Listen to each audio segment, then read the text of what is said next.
He handed the distillery over to James at the age of 15 years old. I've heard this is one of the oldest distilleries in the country. Correct, yeah. And it's gonna come up right here in these pipes, and it's gonna go through this still. He was the nephew of Zachary Taylor, which was President of the United States. That's the pepper distillery. And I got you set up right over there. Perfect.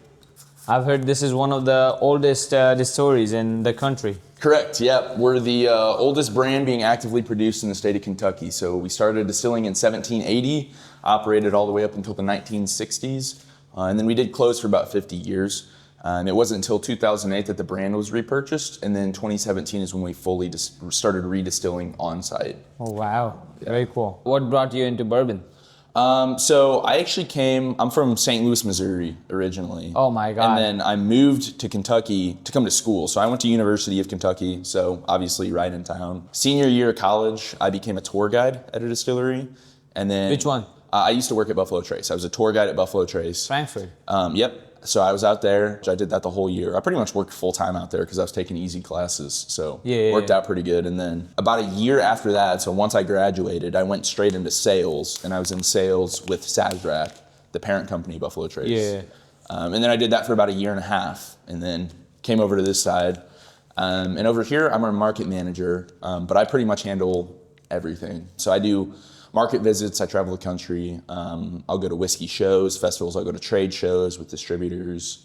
I also obviously handle our barrel pick program and kind of, very cool. oversee that. Yeah. If you want to, we can go through some history. We luckily got out of here pretty quick. So. Yeah, you were a tour guide, so I want to experience that too. Oh, for sure.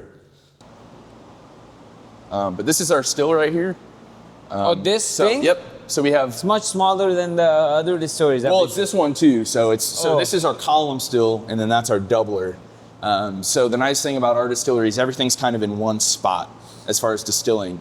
So our fermenters are behind this wall right here, and then all the way at the back of the distillery, that's going to be where our hammer mill is. So that grain it goes to our fermenters. It's going to go through our cooker. It's going to get fermented, and then it's going to come up right here in these pipes, and it's going to go through this still. So it enters up at the top there. It's going to go through this column still, and then there's the first condenser, and then it's going to go through a little low wine tank that we have there, and then it's going to go through our doubler, and then it's going to go through the high wine, or that condenser, and then be the high wine. That silver tank over there, that's where we were going to proof that down before we put it in the barrel. So that's where we're proofing down our distillate. Obviously our doubler, it's based off the decanter, so it looks kind of like the decanter. Yeah, you can pick that up. I noticed that the cab and the shape. It's kind of an old school throwback. It's a nod to that decanter. The decanter was originally produced in the 1940s, so that's like kind of a throwback bottle. And Vendome did this for you guys? Mm-hmm. Yep, Vendome. So they actually built the stills that were here back in the day, and then they rebuilt this still. So a lot of this still system is kind of based on some stuff that they had in here. We actually have still diagrams and drawings in our museum that we have. So we'll head on this way. And then in here, this is kind of our museum, right? So these bottles right here, we have some post-Prohibition, we have some pre-Prohibition bottles over here.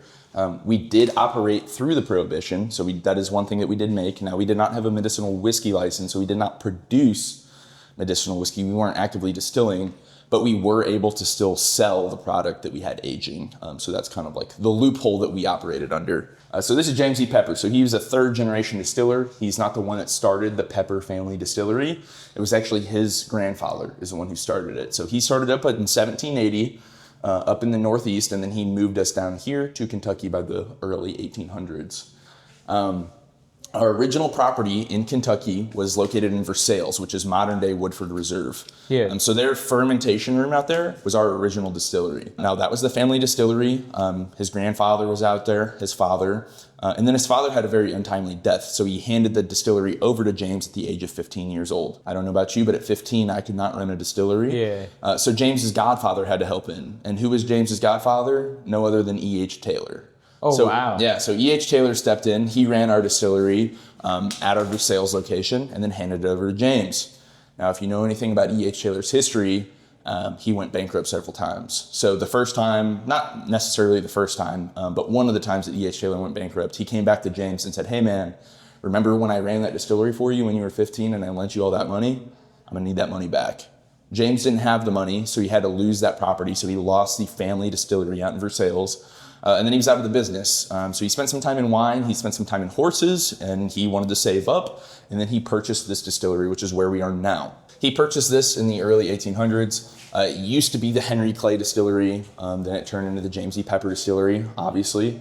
This is Manchester Street right here, that road, that's the railroad track. So obviously you can see this little section of area hasn't changed much. But if you notice, some of the stuff is oriented differently. So these warehouses, if you notice now, there's only one warehouse and it goes the other direction. It doesn't go these directions. The reason for that is that we actually burnt down in 1933 is when we burnt down. And then 1934 is when we came back and we rebuilt. So everything that you're standing in today, this is remnants of our 1934 build. Now, some of the property did survive. A lot of the original infrastructure, like the steel beams and everything like that, is original. But as far as everything else, we lost all the warehouses, everything else. I was told that you guys store your barrels in a rick house off the city borders. Yeah, so you are not legally allowed to age distillate in Fayette County anymore. So our warehouse, we don't use that warehouse anymore. That no longer belongs to us. That belongs to U-Haul now. But we age in Midway, Kentucky, which is like 15 minutes that way down the road. Yeah, I'm heading there tomorrow. Okay, yeah, sweet. So yeah, we're just right outside of the city limits, or the county limits, I should say. So we can age our products still. I'm sure you're familiar with the Bottle and Bond Act. Yeah.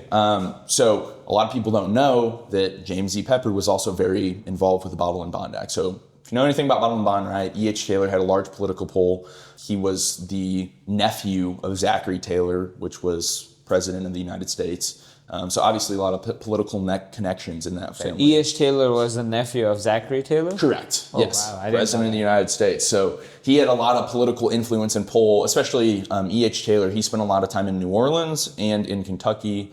He also went overseas. He is the one who was really able to have a lot of pull with the Bottle and Bond Act. But before that was a thing, James also hated that people were ripping off his whiskey. So this is one of their kind of old school advertisements you can see here. You can see this little label right here with his signature. And then we actually have the original patent for this piece of technology. So this little strip that you see here, at least this one, was not invented by E.H. Taylor, right? That's tax stamp. Yeah. This is a signature stamp. And this is the original patent for it all right here. But that signature stamp allowed him to charge people with forgery if they tried to counterfeit his product and put stuff back in it, because when they put that label back on it and they wrote a signature, that was forgery. And that was like the biggest crime you could commit really back in the day. So that was kind of his loophole. That was his workaround to getting people charged. And then after that came E.H. Taylor and the tax stamp and the Bottle and Bond Act. So this was kind of the first step in that process. So he used to put his own signature on it, so that if somebody wants to replicate it, they also have to forge the signature. Yeah, they have to forge the signature, because he couldn't, there was no legal discourse for him to follow to charge someone for simply counterfeiting his product and filling up the bottle. But with that signature, he could definitely charge him with forgery. Wow. So that was the one workaround that he was able to come up with before there was any laws about, consumer protection and all that. Him and his wife, this is his wife right over here, they were very well-traveled folks. One of their favorite places to go was the Waldorf Astoria up in New York. Now, some of his friends up there included the Vanderbilts, the Rockefellers, all these prominent names in really the Industrial Revolution in the United States. After the Prohibition ended, the Waldorf Astoria actually put together a bar book of these prominent cocktails, or these cocktails that prominent people used to drink there before and during the Prohibition, right? And one of those being the Old Fashioned. So the Old Fashioned was actually made in honor of James E. Pepper at the Pendennis Club in Louisville, Kentucky. Oh, so the Old Fashioned is made after James E. Pepper? Yes. So it was during his time, he was still alive when this happened, but a bar in Louisville, the Pendennis Club, they made the Old Fashioned in honor. It was a very famous bartender over there. He made the Old Fashioned in honor of James E. Pepper. Pepper liked it so much that he would brag about it. He'd use his stuff in the product, and he brought it up to New York. So whenever they wrote this bar book, they included 1776 and Mr. James E. Pepper himself. And this is the original recipe versus the actual, or the modern day recipe. Mentions Colonel E. Pepper. Yep. And then the Pendennis Club in Louisville. So, yeah. I would say at one point in time, we were the largest distillery in the country for quite a bit. And then, when we closed in the 1960s, a lot of that history is lost. So right now, we're just really rebuilding and recollecting all this history. Everything that we make is based off original mash bills that we were able to find. A lot of this over here are original documents. This was that original still outline that you see over here. Why did you guys close in 1960?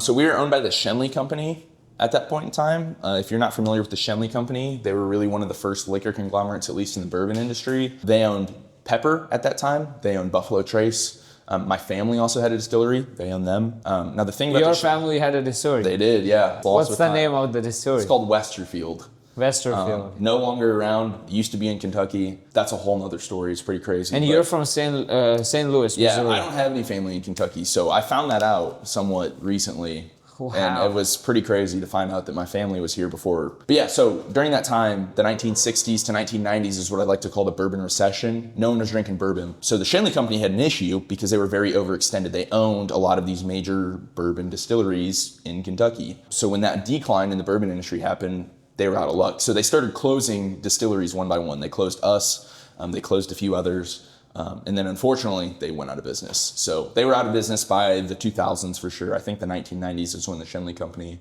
officially closed. That's a mirror, right? Correct. Yep, that's a mirror right there. So at first, the brand only consisted of 2 labels, both of our 1776 labels. Everything was produced by MGP at the time.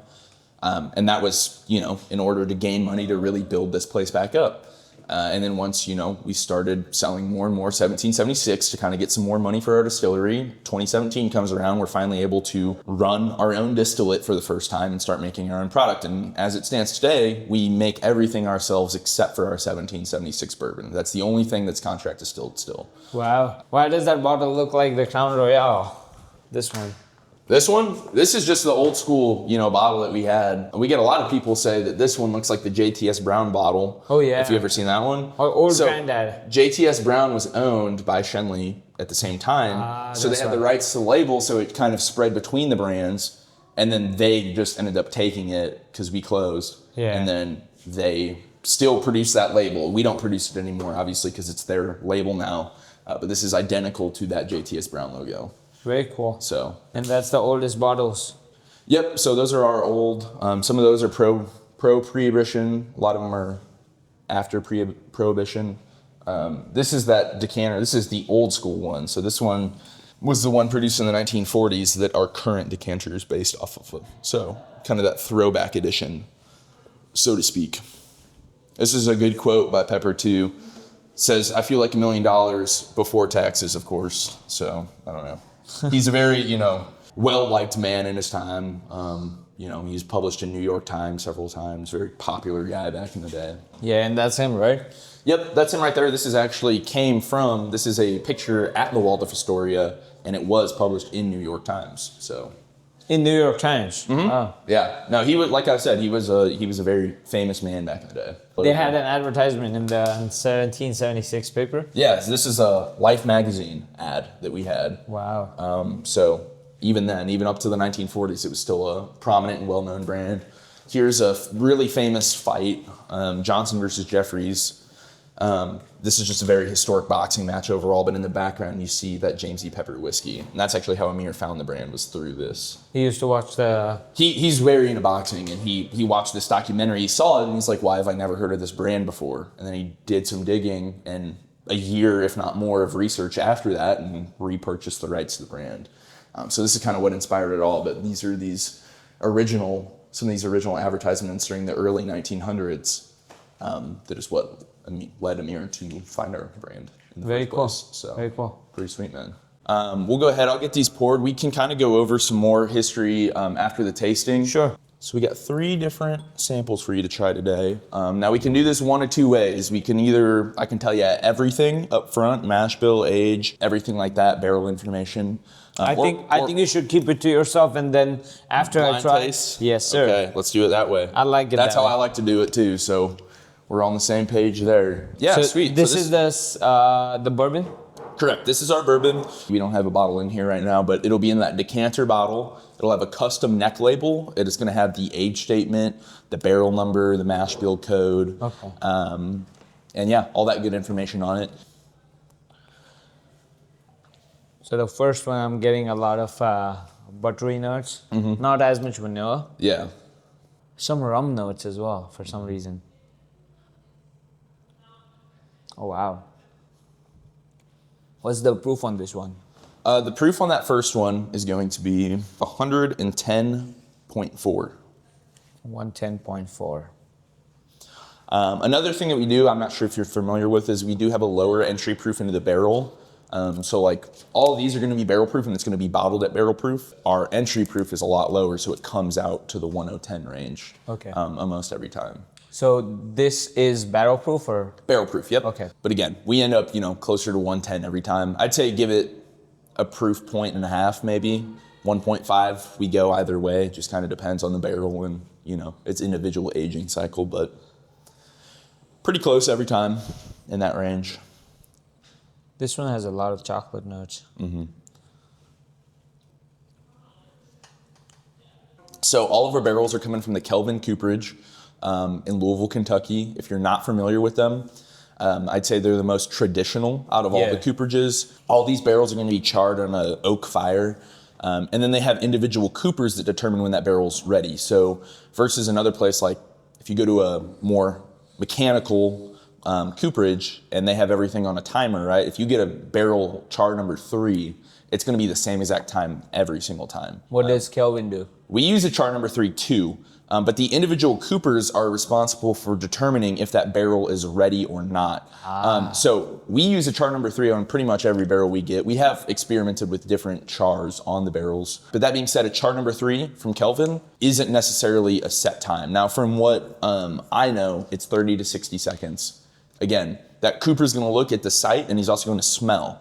And then he is going to determine, hey, this barrel's done or it needs more time. Another thing that we do is we dry age our barrels, I'd say longer than is standard in the industry. The average barrel is dry aged for about 6 months on average. Ours are typically right around 18 months is how long we're dry aging It brings them. the tannins out. Brings the tannins out, makes it less harsh. So the more it has time to sit outside and kind of interact and weather, it's going to get less and less harsh. Yeah. I always explain it like if you chop down a tree that's still alive, right? Like you can bend it. It's very green on the inside. It's like pretty harsh. It's not doesn't smell very good. But the longer you let it sit out and kind of weather with time. Have you tried these? Yeah, I have tried all 3 of them. And you have a favorite, right? I do have a favorite. Yeah. Not all of It's them. obvious. It is. To me though, I don't know. One stands out. So. One stands out to you? Yeah. It does depend, but I'd say pretty much every single barrel that I've tasted through or gone through over the course, like it's been pretty hard. They've all been different in a lot of different ways. And, I've had plenty of picks where it's like, this one is definitely my favorite. But if I had to pick it in your shoes to like sell to like a market and this is your market, You would pick a different I would pick a different one. Yeah. I didn't learn bourbon drinking as a consumer. I learned it as a seller. So Yeah, exactly. I know what people like. Yeah. So that's like how I built my palate because I just started drinking 8 months back. So. Yeah. Okay. Yeah.